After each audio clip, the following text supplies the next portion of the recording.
श्री स्वामी समर्थ. जय जय स्वामी समर्थ.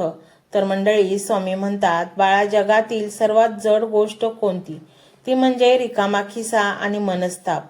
हे ओझं घेऊन चालणं खूप कठीण असतं. पण आजपासून तुझा हिशोब मी सांभाळणार आहे. तू फक्त कर्माची वही लिहित जा. फळाचा जमा खर्च माझ्याकडे आहे. तू माणसांकडून अपेक्षा ठेवतोस, परंतु तुला दुःख होतं. समोरचा माणूस तुझ्यासाठी काहीतरी करेल, तुला समजावून घेईल, या भ्रमात राहू नकोस. सावली सुद्धा अंधारात साथ सोडते. तिथं माणसं काय टिकणार? त्यापेक्षा माझ्यावर अवलंबून राहा. मी अंधारातही प्रकाश बनून तुझ्या सोबत चालेन. बाळा, सोन्याला सुद्धा दागिना बनण्याआधी आगीत जावं लागतं. जर सोनं म्हणालं मला आगीची भीती वाटते, तर ते फक्त एक धातूचा तुकडा बनून राहील. लोक त्याला गळ्यात घालणार नाहीत. तुझे हे हाल, अपमान म्हणजे ती आग आहे. यातून पळून जाऊ नको. हे तुला शुद्ध करत आहेत. थोड्याच दिवसात तुझं तेज इतकं वाढेल की तुझ्याकडे बघणाऱ्यांचे डोळे दिपून जातील. तुला भीती वाटते की तू हारशील. अरे, ज्याचा सारथी साक्षात स्वामी समर्थ आहे, तो कुरुक्षेत्रावर सुद्धा हारू शकत नाही. मग हे तर जग आहे.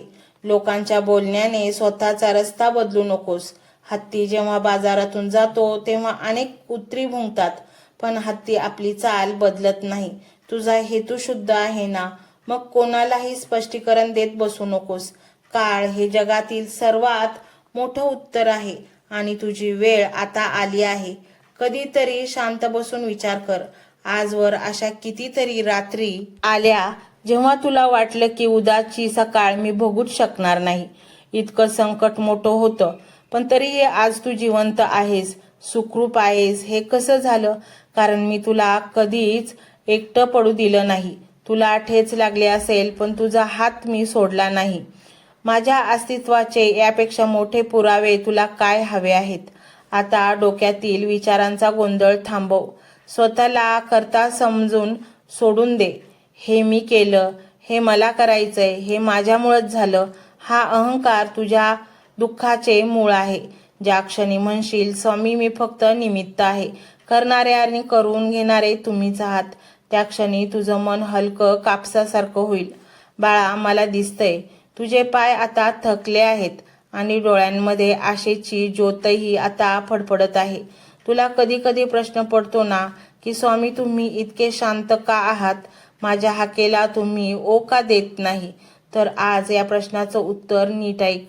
अरे वेड्या, जेव्हा शाळेत गुरुजी विद्यार्थ्यांची परीक्षा घेत असतात तेव्हा ते एकदम शांत असतात.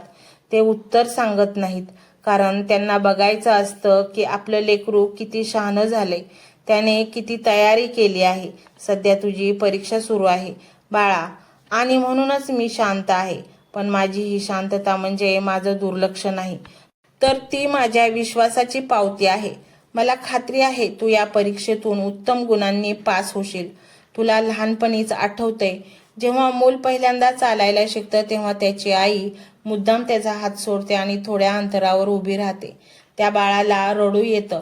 त्याला भीती वाटते की मी पडलो तर, पण आईला पक्क माहीत असतं की जर आज हात सोडला नाही तर हे लेकरू स्वतःच्या पायावर कधीच उभं राहणार नाही. आज तुला वाटतंय की मी तुझा हात सोडलाय, पण बाळा नीट बघ, मी तुझ्या समोरच उभा आहे, दोन्ही हात पसरून. फक्त तुला माझ्याकडे चालत यायचंय. तू पडणार नाहीस आणि जरी अडखळलास तरी तू जमिनीला टेकण्याआधी झेलेन मी. जगाच्या बाजारात स्वतःचं दुःख मांडू नकोस, कारण इथे जखम पाहणारे खूप आहेत, पण त्यावर फुंकर घालणारे खूप कमी. ज्याला कधी काटा टोचलाच नाही त्याला वेदनेची भाषा कशी कळणार? म्हणून तुझं मन कोणास समोरही मोकळं करण्यापेक्षा माझ्या समोर रड. लोक असे अश्रू पुसतील आणि नंतर त्याचीच चेष्टा करतील, पण मी तुझे अश्रू पुसेन आणि त्याचे मोत्यात रूपांतर करीन. आणि म्हणूनच मंडळी, तुम्हाला जर वाटत असेल की तुमच्या जीवनाचे सार्थक व्हावे, तुमच्या जीवनात यश, शांती, कीर्ती सर्व काही प्राप्त व्हावे आणि तुम्हाला भरभरून यश आणि समाधान मिळावे, तर हा मंत्र संपूर्ण ऐका. अर्धवट ऐकण्याचे पाप तुम्ही करू नका. आणि मग पहा तुमच्या जीवनात कसा चमत्कार घडेल। हा मंत्र मोबाईलवर लावायचा आहे, डोळे घट्ट मिटून घ्यायचे आहेत, डोळ्यांसमोर स्वामींची मूर्ती आणायची आहे आणि स्वामींना प्रार्थना करायची आहे, हे स्वामी महाराजा, माझे हे संकट दूर कर, माझी ही इच्छा पूर्ण कर, माझे कुटुंब सुखासमाधानाने राहू देत। मंडळी, स्वामी हे भक्तवत्सल आहेत, ते भक्तांवर खूप प्रेम करतात। त्यांनी आपल्या भक्तांना बाळ मानलेले आहे आणि आई बाळाची इच्छा तर पूर्ण करणारच, त्यामुळे स्वामी तुम्हाला नक्कीच मदत करतील। मंडळी, एवढं सगळं करायला अर्धा मिनिट खूप झाला आणि एवढा वेळ तर तुमच्याकडे असेलच। बाकीचा सर्व व्हिडिओ तुम्ही मोबाईलवर सोडून द्या, तो त्याची पॉझिटिव्हिटी पसरवत राहील। तुम्ही दैनंदिनी कामं करता करता त्या मंत्राचे श्रवण करा आणि मनातल्या मनात जप देखील करा, फायदा नक्कीच होईल। ही डिजिटल सेवा आहे। आज या व्हिडिओच्या माध्यमातून स्वामींचे विचार तुमच्यापर्यंत पोहोचले आहेत। जर तुम्हाला मनापासून वाटत असेल की या विचारांनी तुमच्या मनाला उभारी दिली आहे, तुम्हाला जगण्याचे बळ दिले आहे, तर तुम्ही सुद्धा या ज्ञान यज्ञात आपली समिधा अर्पण करू शकता। पूर्वी लोक मंदिरात जाऊन दानपेटीमध्ये गुप्तदान करत असत, कारण गुप्तदानाचे फळ अनंत असते। आजच्या युगात व्हिडिओच्या खाली जे सुपर थँक्सचे बटन आहे ते एका डिजिटल दानपेटी सारखेच आहे। जर तुमची इच्छा असेल आणि तुमची परिस्थिती असेल तर यथाशक्ती, मग ती रक्कम कितीही छोटी असो वा मोठी, तुम्ही या सुपर थँक्सच्या माध्यमातून स्वामींच्या कार्यासाठी अर्पण करू शकता। हे पैसे कोणाच्या वैयक्तिक फायद्यासाठी नाही, तर हे विचार, ही सकारात्मक ऊर्जा अशाच लाखो दुःखी लोकांपर्यंत पोहोचवण्यासाठी वापरली जातील। लक्षात ठेवा, सक्ती नाही तर भक्ती महत्वाची आहे। ज्याला वाटतं की स्वामींनी मला मार्ग दाखवला म्हणून कृतज्ञता म्हणून मी हे फुल ना फुलाची पाकळी अर्पण करतो, त्यांनीच या बटनावर क्लिक करून आपले योगदान द्यावे। तुमची ही छोटीशी मदत कोणाचे तरी आयुष्य बदलणाऱ्या व्हिडिओच्या निर्मितीसाठी मोलाचे ठरेल। तसेच या व्हिडिओला लाईक करणे म्हणजे केवळ एक बटन दाबणे नव्हे, तर या सकारात्मक ऊर्जेला दुजोरा देणे आहे। जेव्हा तुम्ही लाईक करता तेव्हा तुमची विश्वाला सांगता की हो, माझा स्वामींवर विश्वास आहे। आणि शेअर करणे म्हणजे काय, तर पुण्य वाढणे। जर तुम्हाला वाटत असेल की तुमच्या एखाद्या मित्राला, नातेवाईकाला किंवा ओळखीच्या व्यक्तीला सध्या आधाराची गरज आहे, तर त्यांना हा व्हिडिओ नक्की पाठवा। कदाचित तुमचे एक शेअर करण्याचे कर्म त्यांना आत्महत्येसारख्या विचारांपासून परावृत्त करू शकेल किंवा त्यांना नैराश्यातून बाहेर काढेल। पुण्य फक्त अन्नदानानेच नाही, तर विचारदानाने सुद्धा मिळते। म्हणून संकोच न करता हा व्हिडिओ तुमच्या जवळच्या लोकांपर्यंत पोहोचवावा। आणि हो, स्वामींच्या या दरबारात रोज हजेरी लावण्यासाठी चॅनलला सबस्क्राईब करा व बेल आयकॉनचे बटन देखील प्रेस करा। जेव्हा स्वामींचा संदेश येईल तेव्हा सर्वात आधी तो तुमच्यापर्यंत पोहोचेल। ही घंटा म्हणजे मंदिराची घंटा आहे, जी वाजवल्याने मनाला जाग येते। आणि सर्वात महत्त्वाचे म्हणजे तुमचा संवाद। खाली कमेंट बॉक्समध्ये तुमचा अनुभव नक्की मांडा। तुमच्या मनात काय चाललं आहे, तुम्हाला स्वामींची प्रचिती कधी आली आहे, कशी आली आहे ते लिहा। जेव्हा तुम्ही श्री स्वामी समर्थ किंवा भिवू नकोस मी तुझ्या पाठीशी आहे असं लिहून कमेंट करता, तेव्हा ते केवळ शब्द नसतात, तर ती लिखित जप असतो। तुमच्या त्या कमेंटकडे पाहून दुसऱ्या एखाद्या भक्ताला प्रेरणा मिळू शकते। तुमची एक कमेंट हजारो लोकांचा विश्वास वाढवू शकते। त्यामुळे लाजू नका, मोकळ्या मनाने व्यक्त व्हा। इथे कोणी कोणाला जज करत नाही, आपण सर्वजण त्या एकाच माऊलीचे लेकरे आहोत। तुमचा हा प्रतिसादच या कार्याला पुढे नेण्याची प्रेरणा देतो। तर पाहूया तो शक्तिशाली रहस्यमय मंत्र काय आहे। तो मंत्र असा आहे,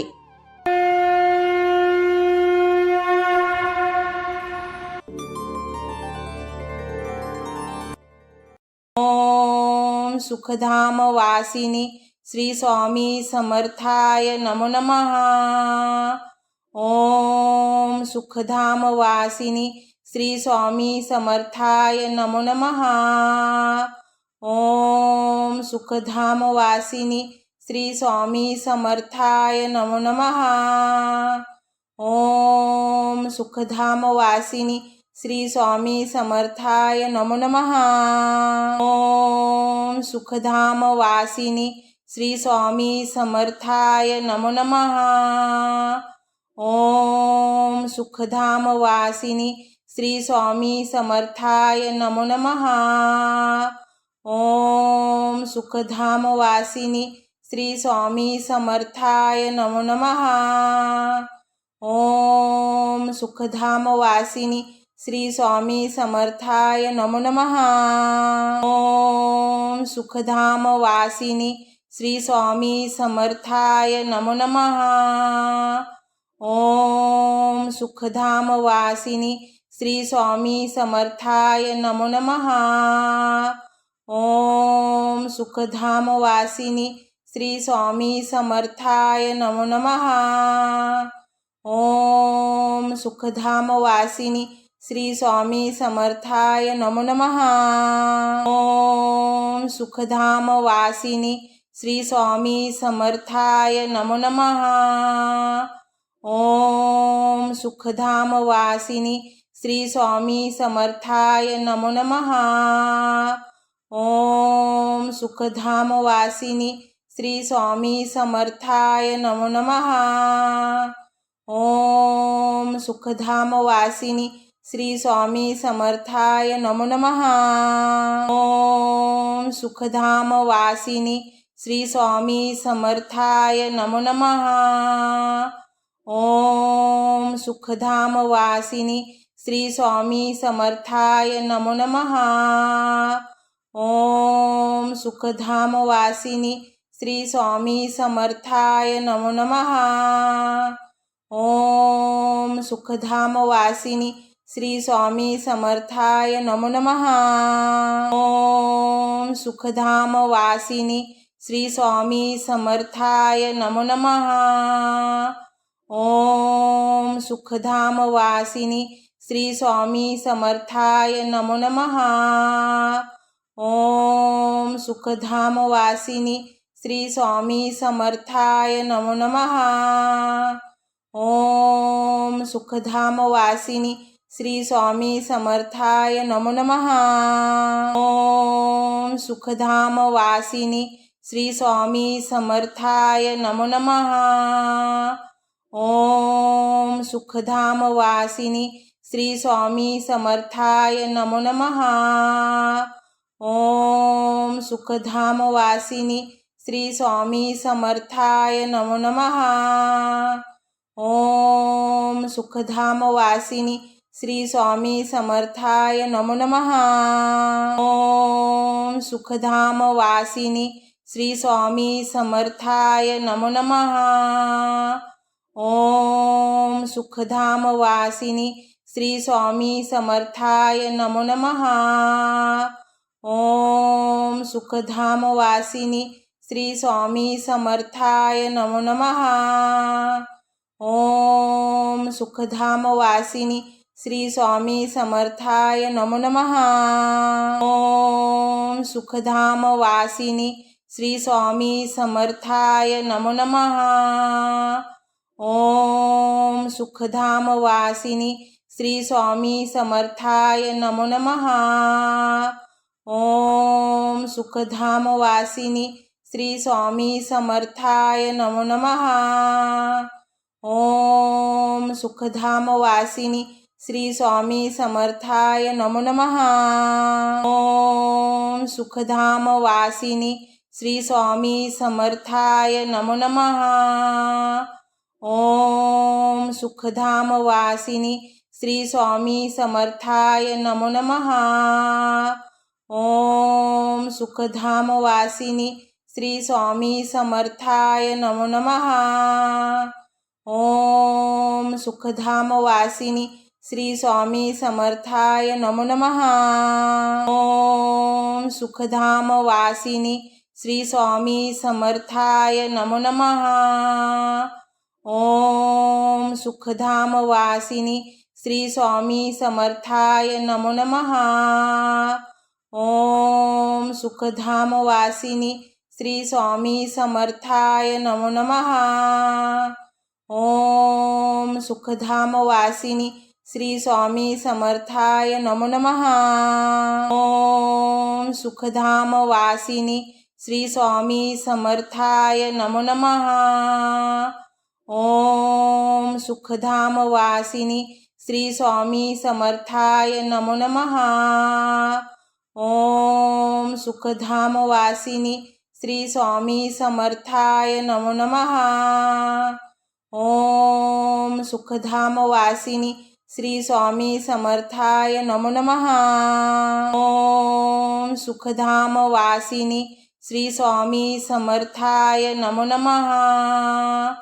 ओम सुखधाम वासिनी श्री स्वामी समर्थाय नमो नमः। ओम सुखधाम वासिनी श्री स्वामी समर्थाय नमो नमः।